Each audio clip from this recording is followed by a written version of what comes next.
क्या है इस वैकेंसी का सिलेबस, आपको इसी वीडियो में detail wise point two point subject wise बताया जाएगा। साथ ही आपको मार्किंग भी बताऊंगा, नेगेटिव मार्किंग कितनी है, कितने मार्क्स मिलेंगे, क्योंकि आपको वीडियो पूरा देखना पड़ेगा।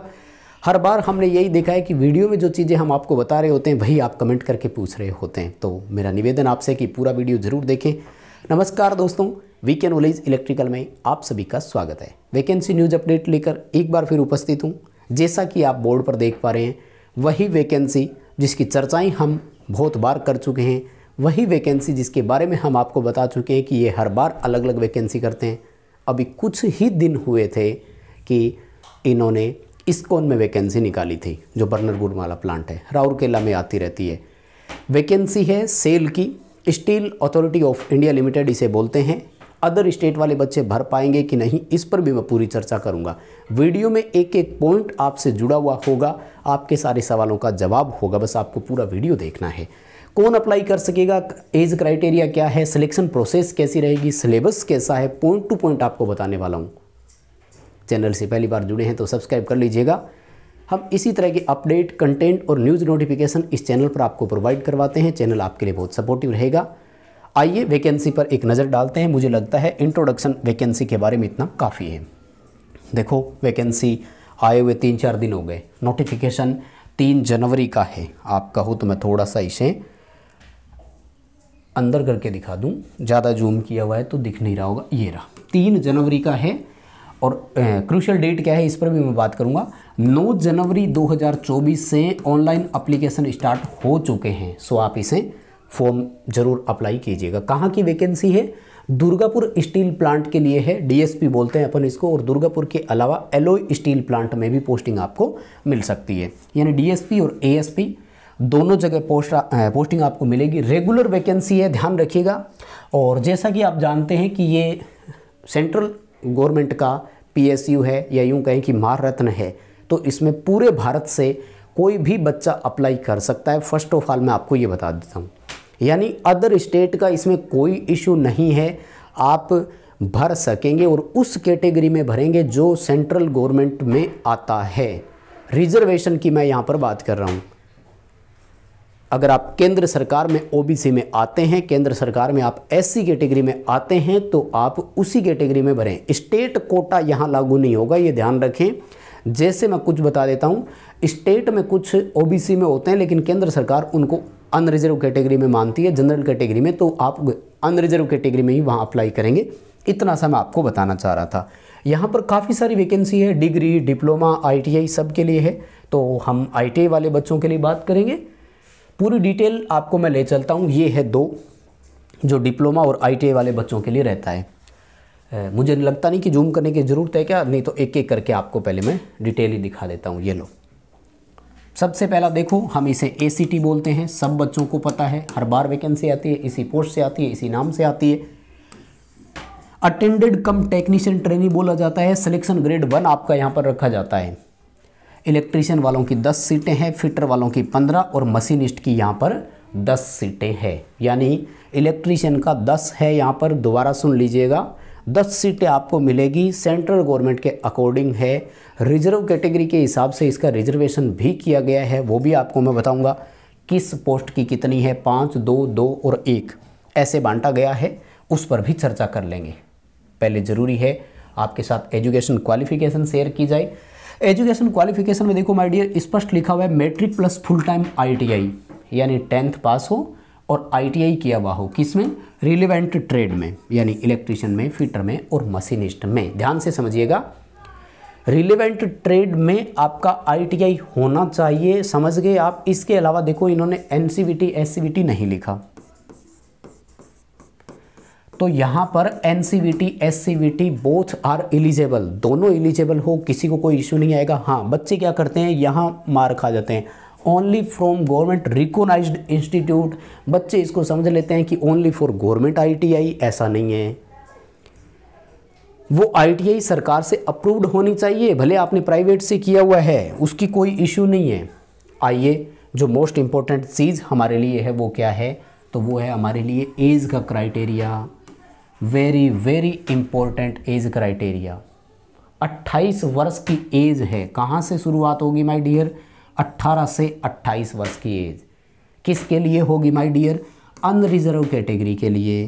तो फिर रिजर्व कैटेगरी वालों का क्या रहेगा? वही सेम क्राइटेरिया जो हर बार हर वैकेंसी में होता है, वही छूट आपको यहाँ मिल रही है। अगर आप ओबीसी से है तो आपको 3 वर्ष की छूट मिलेगी, यानी ओबीसी कैटेगरी वाले बच्चे 18 वर्ष से लेकर 31 वर्ष की एज तक अप्लाई कर सकेंगे।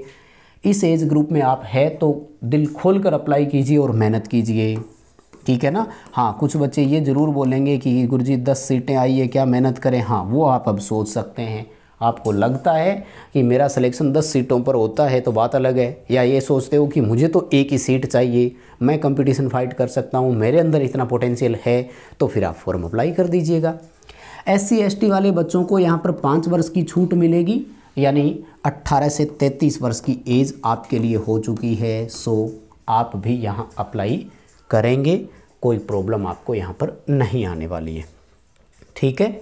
और टोटल सीटें कितनी है? 35 है, 10 10 और 15, ठीक है। तो ये था आपका एजुकेशनल क्वालिफिकेशन का सीटों का क्राइटेरिया। और सीटों के अगर डिस्ट्रीब्यूशन की मैं बात करूं तो वैसे तो मैं बता ही चुका हूं, इसमें ST वाले बच्चों के लिए सीट नहीं है, ठीक है ना। टोटल 10 सीटें थी, इनमें से 5 सीट अनरिजर्व कैटेगरी वाले बच्चों के लिए हैं, 2 सीट SC वाले बच्चों के लिए रिजर्व है, 2 OBC वालों के लिए है और 1 EWS कैटेगरी वाले बच्चों के लिए रिजर्व है। तो ये आपकी 10 सीटों का डिस्ट्रीब्यूशन इस प्रकार होना है। तो मुझे लगता है कोई इश्यू आपको आएगा नहीं। हाँ, एग्ज़ाम सेंटर कहाँ है वो भी बताऊँ, मैं सिलेबस बताऊँगा पूरा, आप सुनिएगा, ठीक है ना। फॉर्म की फ़ीस भी ज़्यादा नहीं है, एज छूट पर बात हो चुकी है। हाँ, थोड़ा सा इन्होंने ना फिजिकली स्टैंडर्ड भी मांगा है, तो वो भी मैं आपको बता दूं।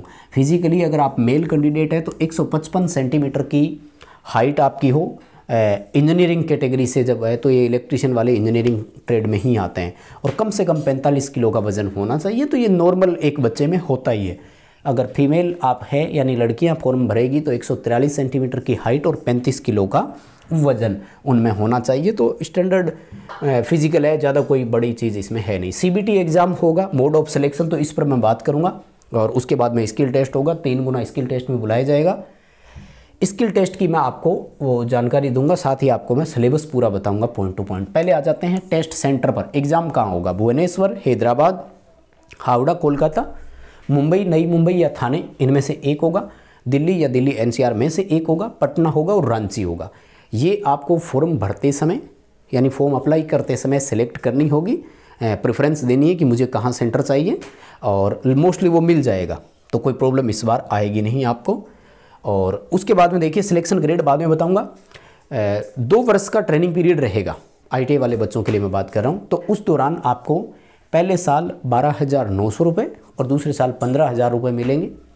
2 वर्ष की ट्रेनिंग के बाद आप जब सक्सेस हो जाएंगे, यानी आपका PT पीरियड पूरा हो जाएगा, तो लगभग 25,000 रुपये आपकी बेसिक हो जाएगी, ठीक है। इस पर वो 3% AGA लगता रहेगा, और अदर अलाउंसेस जितने भी है वो सारे मिलेंगे। HRA या मेडिकल फैसिलिटी बोलो, डियरनेस अलाउंस बोलो, एंड ऑल जो भी इसमें होगा सारा क्राइटेरिया ये रहा। डिटेल आ भी गई। 25,070 रुपये और 3% उसका AGI जो हर साल लगता है, एनुअल ग्रेड इंक्रीमेंट बोलते हैं। उस पर अभी मत जाओ, सिलेक्शन हो जाएगा उसके बाद समझ जाओगे सरकारी नौकरी में कैसे सैलरी बढ़ती है आपकी। अगर फॉर्म फीस की मैं बात करूं तो जनरल, OBC और EWS इन 3 कैटेगरी वाले बच्चों को 300 रुपये देने हैं, और रिजर्व कैटेगरी वाले बच्चों को मात्र 100 रुपये फीस पे करनी है। तो ठीक ठाक है भी। जहाँ हम देखते हैं एम्स में जब भर्ती आती है 3-3 हज़ार रुपये के फॉर्म होते हैं, टेक्निकल हेल्पर, UPPCL जैसे आते हैं जहाँ 1,000 1200 रुपये फ़ीस होती है, तो उस मुकाबले में 300 रुपये फ़ीस मुझे ठीक ठाक लगी। मैं मानता हूँ कि इन्होंने ठीक कर दिया बच्चों के लिए इतना सा काम। अच्छा, क्रूशियल डेट पर अगर मैं बात करूँ तो वो 9 जनवरी से इसका फॉर्म जो है ना वो स्टार्ट हुआ था, ठीक है। और लास्ट डेट जो है इसकी वो है 30 जनवरी, ये रहा, ठीक है।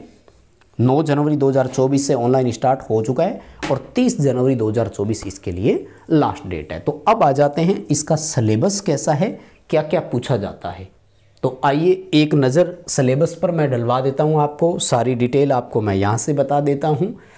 और बाकी सब डिटेल आपको वैसे मिल ही जानी है। सबसे पहले मैं आपको बता देना चाहूँगा 100 क्वेश्चन आएंगे, 100 नंबरों के रहेंगे और 120 मिनट आपको मिलेगी, यानी 2 घंटे का रहेगा। 1/4 नेगेटिव मार्किंग है, इसे ज़रूर ध्यान में रखिएगा, कोई भी एग्ज़ाम क्यों ना हो। ऑपरेटर कम टेक्नीशियन ट्रेनी और अटेंडेंट कम टेक्नीशियन ट्रेनी दोनों का सेम सिलेबस है, कोई प्रॉब्लम नहीं है। किसके कितने आ रहे हैं?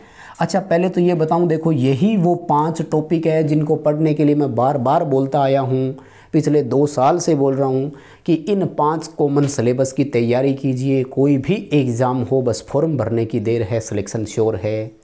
कौन से है वो? General English, general knowledge, reasoning, math और सब्जेक्ट, यही तो मैं आपको बोलता आया हूँ।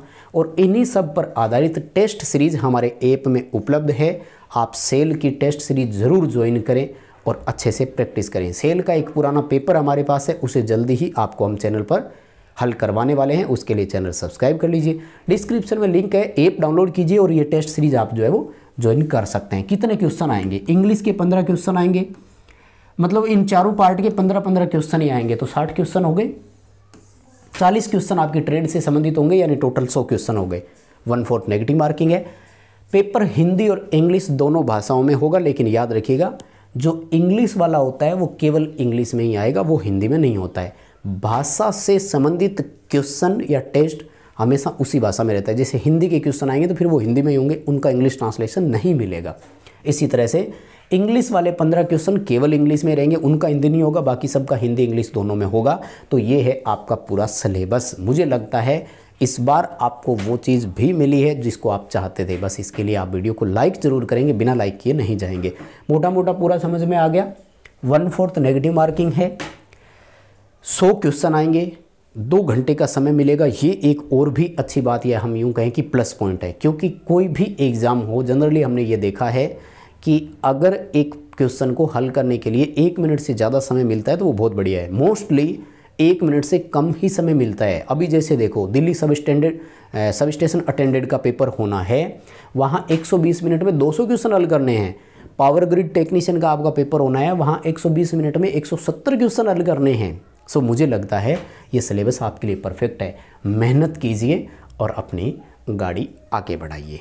और कोई भी जानकारी आपको चाहिए तो ये पूरा नोटिफिकेशन आपको हमारे टेलीग्राम पर मिलेगा, उसका लिंक डिस्क्रिप्शन में दिया गया है, ठीक है।